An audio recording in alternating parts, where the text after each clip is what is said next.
duok pitaką. O, nu tai va, žodžiu, trūksta žodžių. Apturėjom labai gerą raidą. Graži ta Lietuva, špiga taukuota, ne? Nu ką, grįžom po 200 km Enduro Fest Ukmergė. Po riebių 200 km tokių fiziškai sekinančių, kai greitai važiuoju, mes greit važiavom, mes lėkėm, nes dar reikia ir pasifilmuoti ir visą kitą, tai žodžiu negalim lėtai sau riedėti. Tai emociškai esu labai ramus, fiziškai pavargęs, overall aš esu laimingas. Labai geras formatas, toksai, žinai, jeigu atvažiuotų svečias, tik parodyti Lietuvą, tai tikrai visko pamatysi. Pamatysi miškus gražius, ąžuolų girias, upelius, tyrus, kur gali gerti, laukus, žydinčius, nu, visko, visą mišrainę. Netgi upelį pravažiavom, nuo kurio kildinamas Lietuvos vardas.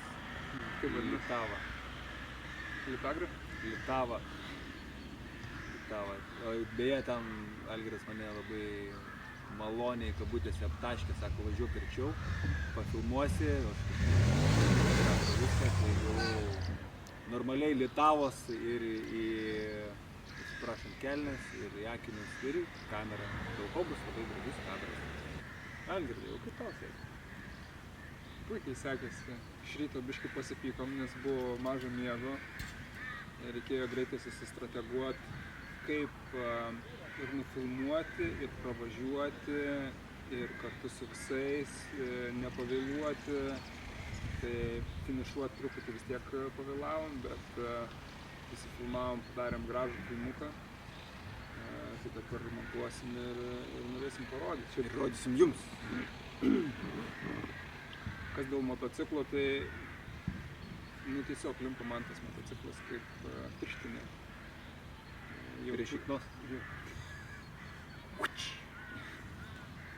Jaučiuosi žiauriai gerai, visa ergonomika motociklo, svoris, balansas motociklo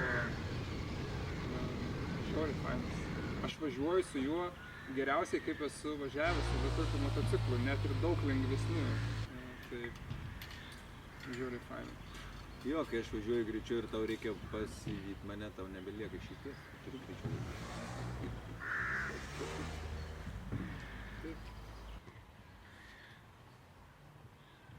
Nu ką, gal einam krautis tų mocijų? Давай. Ciao.